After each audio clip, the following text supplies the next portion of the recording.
अस्सलाम वालेकुम स्टूडेंट्स, उम्मीद करती हूँ आप सब लोग खैरियत से होंगे। हमारा टॉपिक है एक्सरसाइज 2.2। सबसे पहला है बेसिक, मैंने आपको प्रीवियस लेक्चर में बता दी हैं। Compute the following cross products. आपने क्रॉस प्रोडक्ट निकालना है तो आपको पता है आई क्रॉस जे, और अगर सिंपली अगर आप सर्कल बनाएं, अगर आपको वैसे या तो इसका डिटरमिनेंट खोल कर भी सॉल्व किया जा सकता है, नहीं तो आप सर्कल बनाकर भी इसको सॉल्व किया जा सकता है। ठीक है, आई जे और के से। ठीक है, आई क्रॉस जे जो होता है, यानी कि डायरेक्शन सेम है। आई क्रॉस जे जो होता है वो के होता है।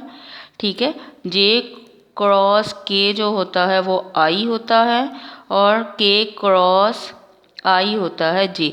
जैसे ही आप इसकी डायरेक्शन ऑपोजिट कर दोगे ना तो माइनस साइन आ जाएगा। जैसे फॉर एग्जांपल, अगर मैं ऑपोजिट, ये नीचे की तरफ आ रही है ना डायरेक्शन, यानी मैंने इस तरह डायरेक्शन में, अगर मैं नीचे ऊपर की तरफ जाऊंगी यानी कि मैं जे क्रॉस आई करूँगी तो माइनस के आंसर आएगा। ठीक है, जो रिमेनिंग बचा था।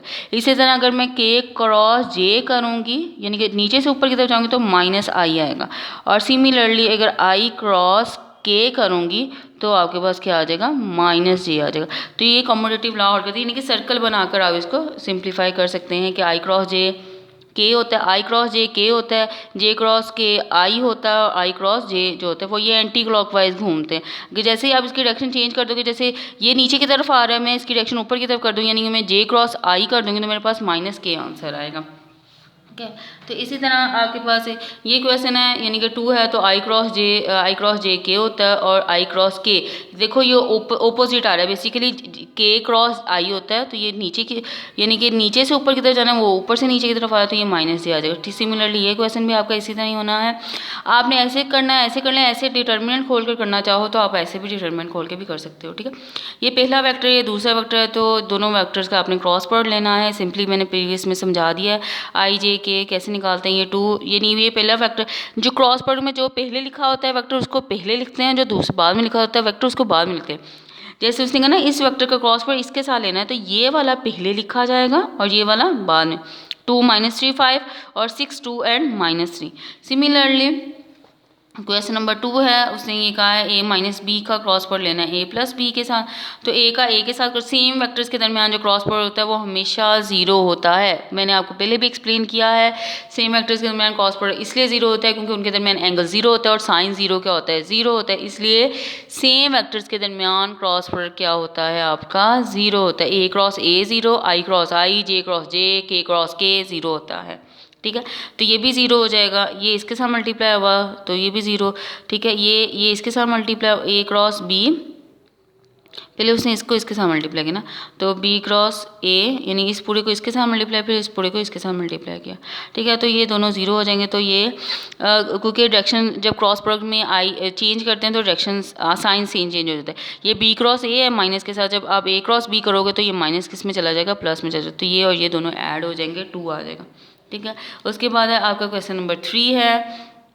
क्वेश्चन नंबर 3 भी इसी तरह ही उसने कहा है कि आपने क्या निकालना है, इनका क्रॉस प्रोडक्ट निकालेगा। सेम उसी तरह ए वेक्टर दिया है, बी वेक्टर दिया है, और सी वेक्टर, पहले ए माइनस बी वेक्टर निकालें, फिर सी माइनस ए वेक्टर निकालें, फिर दोनों का क्रॉस प्रोडक्ट, यानी ये वेक्टर पहले लिखा जाएगा, जिसका क्रॉस प्रोडक्ट लेना है वो पहले, जिसका क्रॉस प्रोडक्ट बाद में लेना है तो वो बाद में। तो उसने कहा इन दोनों की आपने क्या निकाल लेनी है, मैग्नीट्यूड निकाल लेनी है। सिमिलरली ये भी इसी तरह है, ए माइनस बी का डॉट प्रोडक्ट किसके साथ लेना है, ए प्लस बी के साथ लेना है। तो ये आपने डॉट प्रोडक्ट ले लेना है, और डॉट प्रोडक्ट लेकर आपने उसको सिंप्लीफाई कर लेना है। उसके बाद है आपके पास, ठीक है, आपके पास है अगला क्वेश्चन है, ये एग्जाम्पल की तरह है सेम, जैसे एग्जाम्पल नंबर 7 थी, क्वेश्चन नंबर 7 है। ठीक है, तो आपने पहले इसको उठाकर इधर ले आना, इसको उठाकर इधर ले आना, तो ये प्लस है, तो सेम एग्जाम्पल बन गई है। ठीक है, इसका डॉट प्रोडक्ट का फार्मूला खोल लीजिएगा, इसका क्रॉस प्रोडक्ट का फार्मूला खोल लीजिएगा। ए स्क्वायर, ए मैग्नीट्यूड का स्क्वायर, बी मैग्नीट्यूड का स्क्वायर कॉमन निकलेगा। डॉट प्रोडक्ट में कॉस आता है, क्रॉस प्रोडक्ट में साइन आता है, तो ये कॉस स्क्वायर, क्योंकि स्क्वायर है दोनों साइड पे, तो कॉस स्क्वायर साइन स्क्वायर किसका होता है 1, तो ये आपके पास लेफ्ट हैंड साइड सॉल्व होगी। ठीक है, और ये सेम एज इट इज़, ये वही क्वेश्चन दोबारा रिपीट हुआ है, 7 और 8 सेम क्वेश्चन है। ठीक है, तो ये उसी तरह कर लीजिएगा। और इसका सेकंड पार्ट है, इसमें क्या करना है, माइनस साइन करना है, तो आपको सेम ये एग्जांपल रिपीट हुई है। ठीक है, तो cos square minus sine square किसके बराबर होता है, साइन ऑफ 2 थीटा के बराबर होता है, तो वो आपने उस तरह सिंप्लीफाई कर लेनी है। जो क्वेश्चन नंबर 9 है वो बहुत मोस्ट इंपॉर्टेंट क्वेश्चन है, क्वेश्चन नंबर 9। ठीक है। क्वेश्चन नंबर 9 आपके पास क्या है, ए क्रॉस सी लेना है। तो उसने आपको क्वेश्चन नंबर 9 उसने ये दिया हुआ है कि ए, क्वेश्चन नंबर 9 में रीड आउट कर देती हैं, यानी कि उसने कहा ए प्राइम और B prime are the vector components of the vector A, यानी कि ये वेक्टर कंपोनेंट्स हैं ए प्राइम भी और बी प्राइम भी, किसके, ए के भी और बी के, respectively on the plane perpendicular the vector C. यानी कि एक वेक्टर सी है, ठीक है, ये वेक्टर सी जिस प्लेन में लाई करता है, ये ए प्राइम और बी प्राइम उसकी क्या है, परपेंडिकुलर। तो show that A cross B बराबर होता है ए प्राइम सी प्राइम के। ये मोस्ट इंपॉर्टेंट एग्जाम क्वेश्चन है आपके पास, ठीक है। तो आपके क्या करना है, अब उसने कहा है ये ए प्राइम और बी प्राइम किसके परपेंडिकुलर है, सी के। तो इसका मतलब क्या है, ये इसके परपेंडिकुलर है, तो एंगल कौन सा बनेगा, 90 डिग्री एंगल बनेगा, ठीक है। तो साइन 90 क्या होता है, 1। तो आपने क्या लेना है, क्रॉस प्रोडक्ट लेना है, ए प्राइम का क्रॉस प्रोडक्ट लेंगे सी के साथ, तो ये ए की magnitude B magnitude sine of 90 degree any unit vector, एक ये फार्मूला आ जाएगा और एक आपके पास ये वाला फार्मूला आ जाएगा। अब आपने क्या निकालना है, ए क्रॉस सी निकालना है। तो ए की मैग्नीट्यूड सी की magnitude sine of theta any unit vector. अब उसने कहा है कि ए जो प्राइम है वो किसका कंपोनेंट है, सी का, ए का कंपोनेंट है, ठीक है। तो ए मैग्नीट्यूड साइन थीटा किसके बराबर आ जाएगा, ए प्राइम ऑफ सी। क्यों, क्योंकि जब आप किसी भी वेक्टर को डिफाइन करते हो ना, जैसे ये वेक्टर है आपके पास, ए वेक्टर है, ठीक है, तो इसका एक एक्स एक्सिस के साथ कंपोनेंट होता है जिसको हम लिखते हैं एक्स एक्सिस से ए मैग्नीट्यूड कॉज ऑफ थीटा, और एक इसका वाई कंपोनेंट होता है, वो ये आपके पास होता है ए मैग्नीट्यूड साइन ऑफ थीटा, ठीक है। और ये उसने कहा है ये आपके पास ए प्राइम के बराबर है, ठीक है, ये उसने कहा ये कंपोनेंट किसके, उसका नाम दिया हुआ है ए प्राइम। तो इसलिए ए मैग्नीट्यूड साइन थीटा किसके बराबर है, A prime of sine theta के, ठीक है। आप सिंपल मैग्नीट्यूड की फॉर्म लिखना चाहे, मैग्नीट्यूड में सिंपल ए प्राइम भी लिख सकना चाहे, वेक्टर और मैग्नीट्यूड का सिंबल छोड़े बगैर भी, क्योंकि ये स्केलर क्वांटिटी होती है, जैसे 2 है 3 है, तो आप इसको वेक्टर के बगैर भी लिख सकते हैं। अगर वेक्टर के साथ मैग्नीट्यूड लिखनी है तो ऐसे लिखा जाएगा, वेक्टर के बगैर सिंपल एरो हेड नहीं लगाते और साथ में वो मैग्नीट्यूड वाले सिंबल्स नहीं लगाते, ठीक है। तो ये है सी मैग्नीट्यूड और ये एन यूनिट वेक्टर, ठीक है। तो आपको पता है इन दोनों के दरमियान एंगल क्या बनता है, 90 डिग्री, जो ऊपर आपने लिखा है, ठीक है, ये 90 डिग्री एंगल बनता है। तो ये वाली वैल्यू आपने पुट की, यानी इसका आंसर क्या है, ए प्राइम और सी क्रॉस, तो ये आपके पास आ गया, ठीक है। एक वैल्यू प्रूव होगी, क्वेश्चन में ये मिस्टेक है, तो यहाँ पे सी प्राइम नहीं आना, ठीक है। तो ये सिर्फ ए प्राइम क्रॉस सी है, ठीक है, प्राइम नहीं आना। उसके बाद है सिमिलरली आपका अगला भी इसी तरह है, ए प्लस बी का क्रॉस सी के साथ, तो इसके साथ भी क्रॉस प्रोडक्ट जो होता है लेफ्ट डिस्ट्रीब्यूटिव लेफ्ट या राइट डिस्ट्रीब्यूटिव, यानी कि अगर लेफ्ट से मल्टीप्लाई हो रहा है तो लेफ्ट से मल्टीप्लाई करना, अगर राइट से मल्टीप्लाई हो रहा है तो राइट से। ये अब लेफ्ट से राइट से मल्टीप्लाई हो रहा है ना, तो सी इसके साथ भी क्रॉस प्रोडक्ट करेगा राइट साइड से, और ये इसके साथ भी क्रॉस प्रोडक्ट लेगा, ठीक है। तो इसका भी फार्मूला खोल दें, A magnitude C magnitude sine theta N, इसका भी फार्मूला करते हैं, ठीक है। क्योंकि ये ए और सी के दरमियान क्रॉस प्रोडक्ट है, इसका एंगल थीटा होगा, ये बी और सी के दरमियान क्रॉस प्रोडक्ट, तो हमें नहीं पता उसके दरमियान एंगल क्या है, तो हम उसको एंगल का क्या नाम देंगे, अल्फा एंगल देंगे। Where theta is the angle between A और सी, थीटा जो है ए और सी वेक्टर के दरमियान एंगल है, अल्फा किसके दरमियान है, एंगल बी और सी के दरमियान एंगल है, ठीक है। ए मैग्नीट्यूड को साइन थीटा के साथ लिख लो, बी मैग्नीट्यूड को साइन अल्फा के साथ, तो ये इसके ए प्राइम आ जाएगा। सिमिलरली जैसे इसकी जगह ए प्राइम है, सिमिलरली इसके साथ भी अपने बी प्राइम ही करना है। जैसे बी वेक्टर है, ठीक है, तो बी वेक्टर आपके पास है दिया हुआ, ठीक है, तो ये अल्फा एंगल बना रहा है, तो ये बी मैग्नीट्यूड कॉज अल्फा, और ये परपेंडिकुलर में होगा बी मैग्नीट्यूड साइन अल्फा। तो ये साइन अल्फा इसकी वैल्यू उसने दी हुई है, ये बी प्राइम वैल्यू है, ठीक है। तो आपने इसकी प्राइम वैल्यू आपने सब्स्टिट्यूट कर दी, वैल्यू सब्स्टिट्यूट करेंगे तो ये इसका आ जाएगा ए प्राइम क्रॉस सी, और ये आ जाएगा बी प्राइम एंड सी। तो सी वेक्टर किस साइड से मल्टीप्लाई हो रहा है, राइट साइड से, दोनों तरफ से। तो जिस साइड से मल्टीप्लाई हो रहा है उसी साइड से वो कॉमन निकलेगा, तो ये क्रॉस ही इसी साइड से कॉमन निकल जाएगा आपके पास, ठीक है। तो ये आपके पास प्रूव हो गया। उसके बाद है क्वेश्चन नंबर 11 है।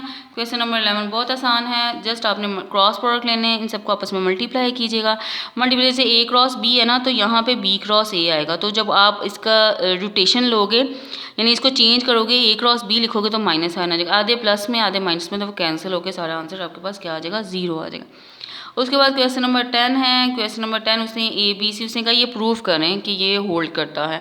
तो ए बी सी तीनों वेक्टर्स आपने खुद ले लेना है, पहले ए प्लस बी को ऐड कीजिएगा, फिर उसमें सी का क्रॉस प्रोडक्ट ले लीजिएगा, क्रॉस प्रोडक्ट, सी का क्रॉस प्रोडक्ट ले लीजिएगा और उसके बाद है लेफ्ट हैंड साइड का आंसर किसके बराबर होना चाहिए, राइट साइड हैंड के बराबर।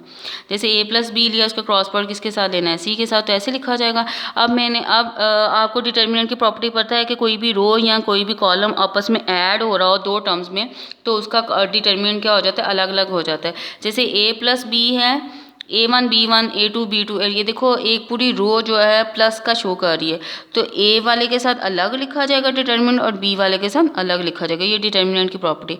तो ये किसका क्रॉस प्रोडक्ट बनता है, ए और सी का, और ये किसका बन रहा है, बी और सी का क्रॉस प्रोडक्ट बन गया। ठीक है, यानी इसको ये लिखा जा सकता है। उसके बाद ये दिया गया है तो उसने ये कहा है कि ए क्रॉस बी लिखा जा सकता है plus B cross A cross C लिखा जा सकता है। ठीक है, तो आपने लेफ्ट हैंड साइड लेनी, पहले इन दोनों को प्लस कीजिएगा, फिर इसका क्रॉस किसके साथ लेना है, ए के साथ। ये सम हो रही हैं तो ये अलग अलग हो जाएगी, बी वाले के साथ अलग डिटर्मिनेंट लिखा जाएगा और सी वाले के साथ अलग डिटर्मिनेंट लिखा जाएगा। ठीक है, उसके बाद आपके पास है क्वेश्चन नंबर 12, बहुत इंपॉर्टेंट क्वेश्चन है। उसने कहा है यानी कि आपने ये साबित करना, शॉर्ट ऐड है कि ए प्लस बी प्लस सी जो है, क्वेश्चन नंबर 12 ये दिया हुआ है उसने कि क्वेश्चन नंबर 12 है, अगर B cross C cross A और ए क्रॉस बी ये आपस में बराबर है तीनों, ठीक है, और ये जीरो नहीं है तो ए प्लस बी प्लस सी किसके बराबर होगा, जीरो के बराबर हो जाएगा। ठीक है, तो आपने क्या करना है, ए क्रॉस बी क्रॉस सी और सी क्रॉस ए उसने दिया ये नॉट इक्वल टू जीरो है, तो आपने कोई से दो ले लिए, कोई से भी दो ले लो, उसने बाद वाले दोनों ले लिए। बी क्रॉस सी बराबर है सी क्रॉस ए के, इसको उठाकर इधर ले आए, जब ये माइनस साइन में इधर आ जाएगा तो आप उसकी रोटेशन को रोटेट कर दोगे, यानी रोटेट कर देंगे, यानी सी क्रॉस ए है तो यहाँ पे प्लस साइन आएगा जब ए क्रॉस सी लिखेंगे। तो अब ये किस साइड से कॉमन निकलेगा, ये राइट साइड से दोनों साइड पर मल्टीप्लाई होता है, इसी साइड राइट साइड से ही कॉमन निकलेगा। ठीक है, तो ये कॉमन निकला। अब ये देखो दोनों तरफ ऐडिंग करें सी क्रॉस सी से, इधर भी ऐड कर लें इधर भी ऐड कर लें, जब सी क्रॉस, अब ये देखो ये सी क्रॉस दोनों कॉमन निकल आएगा। ठीक है,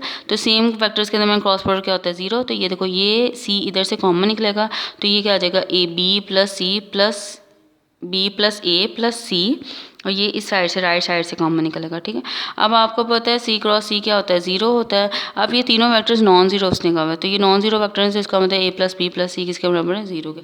आगे इसने ऑपोजिट कहा हुआ है, पहले ये चीज़ दी थी ये प्रूफ करनी थी, अब ये चीज़ दी हुई होगी ये प्रूफ करनी है, यानी कि अब नहीं, अब ये साबित करना है।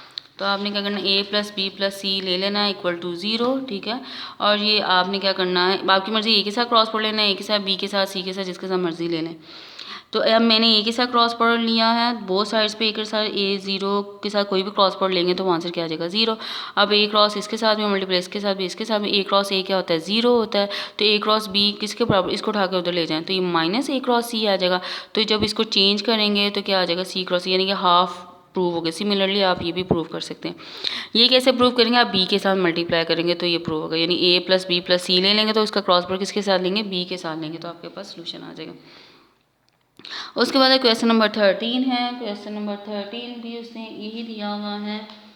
क्वेश्चन नंबर 13 उसने ये दिया हुआ है क्योंकि ए डॉट बी बराबर है सी ए डॉट सी के और ए क्रॉस बी बराबर है ए क्रॉस सी के, where A is non zero arbitrary vector, यानी कि जीरो नहीं, show that in either case B equal to C, यानी कि बी इक्वल टू सी का, ये दोनों बराबर है ना, तो उठाकर इधर ले आए। ठीक है, अब देखो कॉमन किधर से निकल रहा है, ये देखो अब लेफ्ट साइड से ए कॉमन निकला, ए डॉट बी है ना माइनस ए डॉट सी है, तो लेफ्ट साइड से ए कॉमन निकलेगा। ठीक है, अब ए तो नॉन जीरो है, नॉन जीरो वेक्टर है, तो डॉट प्रोडक्ट में जीरो है ना, या ये जीरो या ये जीरो, तो ये नॉन जीरो है, तो इसका मतलब बी माइनस सी जीरो है, बी माइनस सी जीरो है, तो इसका मतलब बी वेक्टर किसके बराबर है, सी वेक्टर के।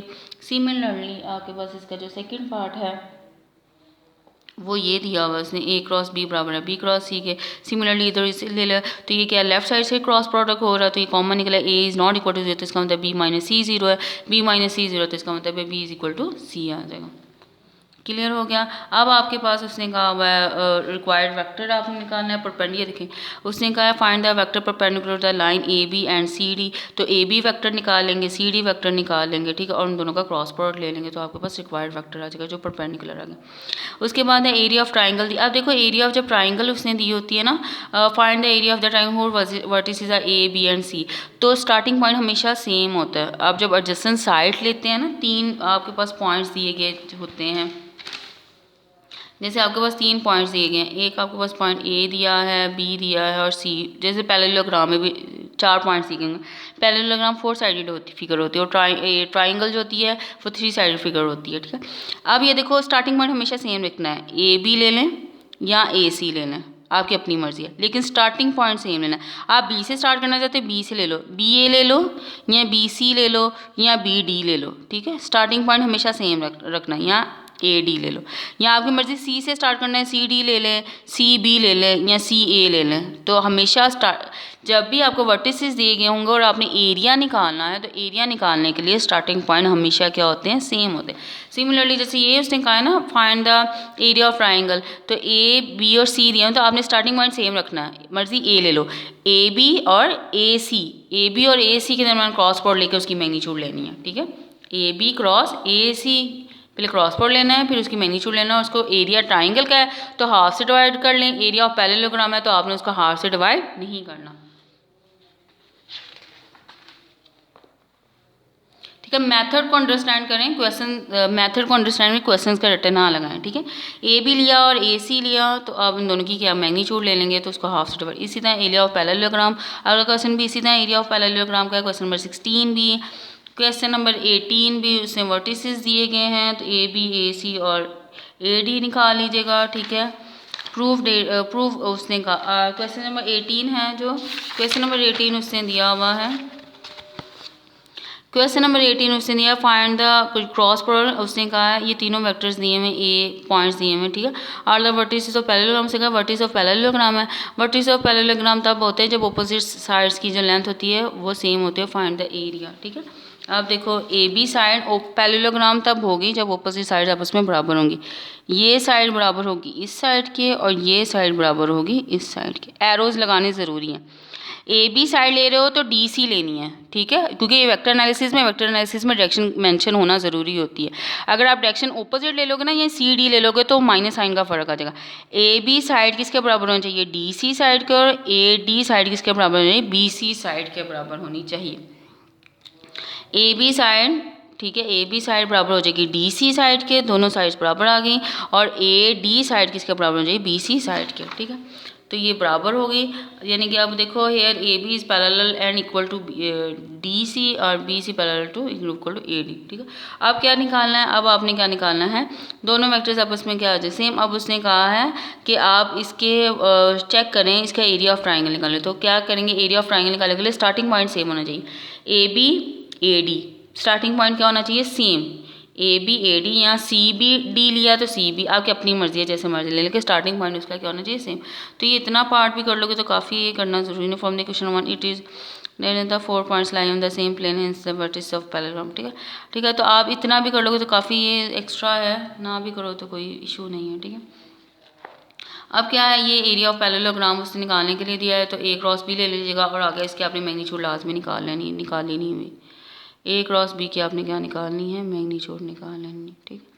उसके बाद एरिया ऑफ ट्राइंगल निकालना है, वर्टिसेस दिए गए हैं तो मैंने आपको पहले बताया वर्टिसेस निकालने के ए बी निकालिएगा और ए सी निकालिएगा, ए बी वेक्टर निकालिएगा और ए सी सेम स्टार्टिंग पॉइंट सेम, उन दोनों का क्रॉस प्रोडक्ट लीजिएगा, क्रॉस प्रोडक्ट लेकर उसको 2 उसकी मैग्नीट्यूड को 2 से डिवाइड कीजिएगा तो एरिया ऑफ द ट्राइंगल आ जाएगा आपके पास, ठीक है। और उसने कहा write the component of form the vector C, यानी कि उसने कहा एन यूनिट वेक्टर है। क्वेश्चन नंबर 21 जो आपको दिया हुआ है, क्वेश्चन नंबर 21 उसने दिया हुआ है, ए वेक्टर दिया गया है, बी वेक्टर दिया गया, ए सी वेक्टर की मैग्नीट्यूड 12 दी गई है। उसने कहा सी जो है वो परपेंडिकुलर किसके, ए और बी के। सी वेक्टर ऐसा वेक्टर है जो परपेंडिकुलर ए बी, तो इसका मतलब है सी किसके बराबर है, ए क्रॉस बी के बराबर है, क्योंकि ए क्रॉस बी एक ऐसा वेक्टर होता है जो ए के परपेंडिकुलर भी और बी के भी। तो सी भी वो वेक्टर है जो ए बी वेक्टर के परपेंडिकुलर ए के भी और बी के, तो इसका मतलब सी किसके बराबर है, ए क्रॉस बी के। Write the component form of the C, आपने write component form of the C निकालनी है, ठीक है। तो क्या करेंगे, एन यूनिट वेक्टर है जो कि जो परपेंडिकुलर ए और सी के, ठीक है।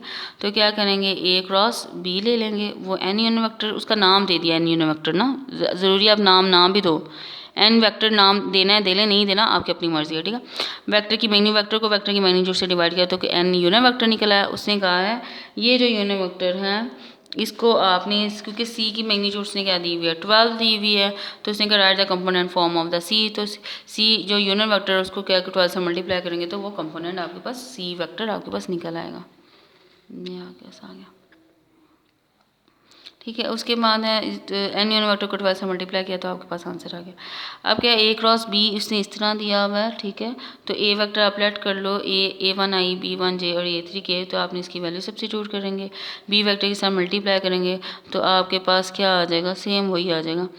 ये वेक्टर लेंगे तो A1 I A2 J A3 K, तो बी क्रॉस सबके साथ मल्टीप्लाई, इसके साथ में बी क्रॉस प्रोडक्ट ले लेना, इसके साथ में मल्टीप्लाई हुआ क्रॉस प्रोडक्ट में बी और इसके साथ में मल्टीप्लाई हुआ, ठीक है। तो इसको तरतीब में लिख लें क्योंकि कांस्टेंट है, तो आई डॉट इधर ले, आई क्रॉस इधर ले जाएं तो ये स्केलर क्वांटिटी होती है ना, तो ये B1 के साथ बी के साथ, ये 2 के साथ, 3 के साथ, तो left hand side right hand side के बराबर आना। उसके बाद क्वेश्चन नंबर 23 है।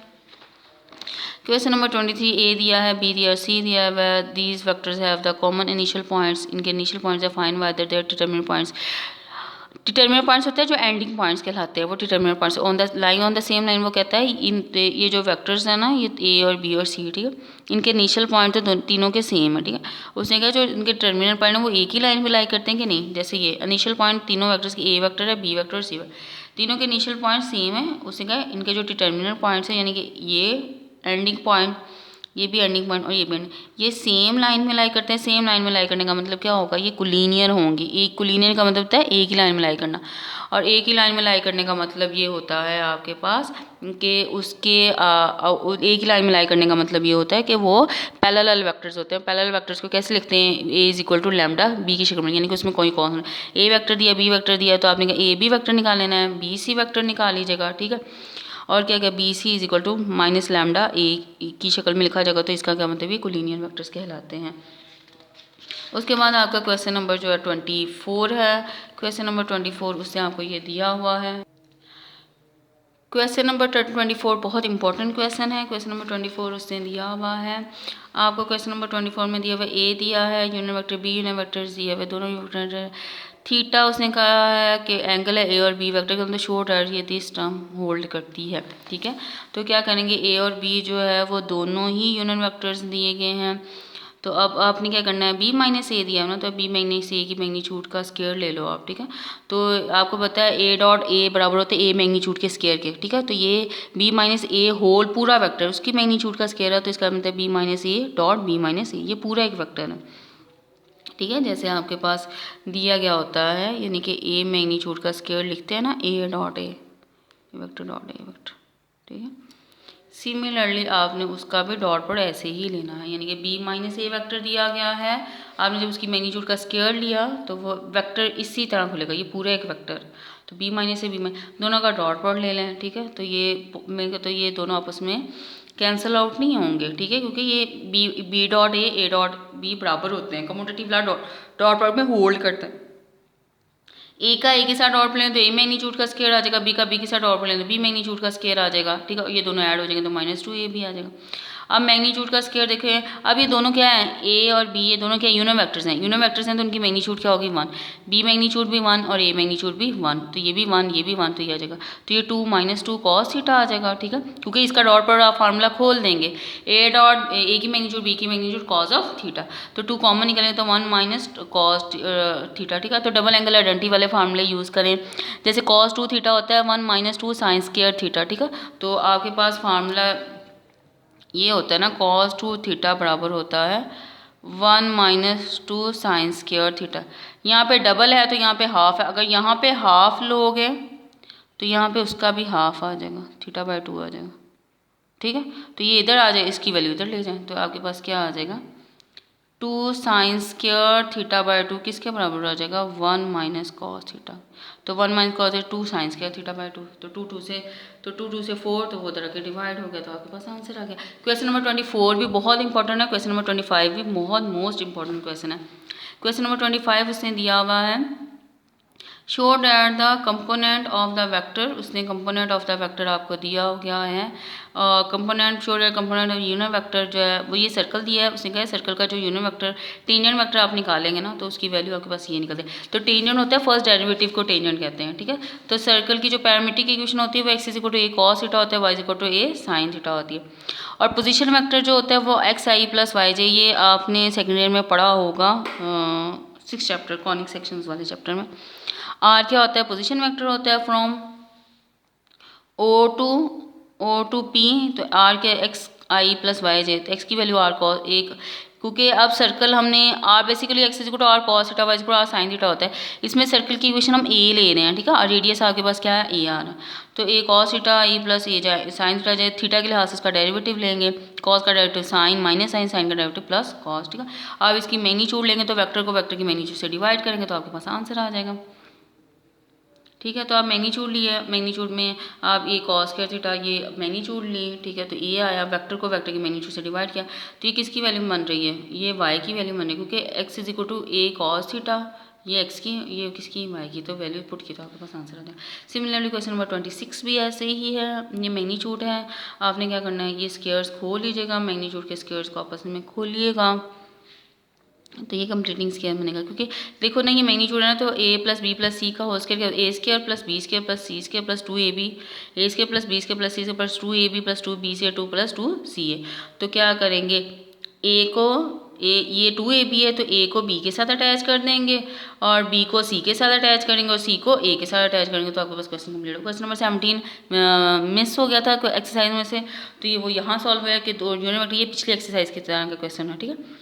यूनिट वेक्टर निकालना है, 60 एंगल है, ए के साथ में बनाता है, बी के साथ बनाता है, ये आपकी एग्जांपल है तो मैंने समझा दिया था। यूनिट वेक्टर निकालना है तो ये यूनिट वेक्टर क्या होता है, उसकी मैग्नीट्यूड 1 होती है, एक इक्वेशन ये आ जाएगी, एक ए dot A U dot A के साथ एक इक्वेशन आ जाएगी, यू डॉट बी के साथ इक्वेशन आ जाएगी, ठीक है। तो ये अब वो क्वेश्चन सॉल्व किया हुआ है कम्प्लीटली, ठीक है। अपना ख्याल रखिएगा, उम्मीद करती हूँ कि आपको एक्सरसाइज अच्छे से समझ आ गई होगी। अगर किसी भी बात की, किसी भी पॉइंट की समझ नहीं आएगी तो आप फ्रैंकली पूछ सकते हैं, फिर इंशाल्लाह ताला नेक्स्ट एक्सरसाइज का लेक्चर जल्द अपलोड कर दूँगी। ओके, अल्लाह हाफिज़।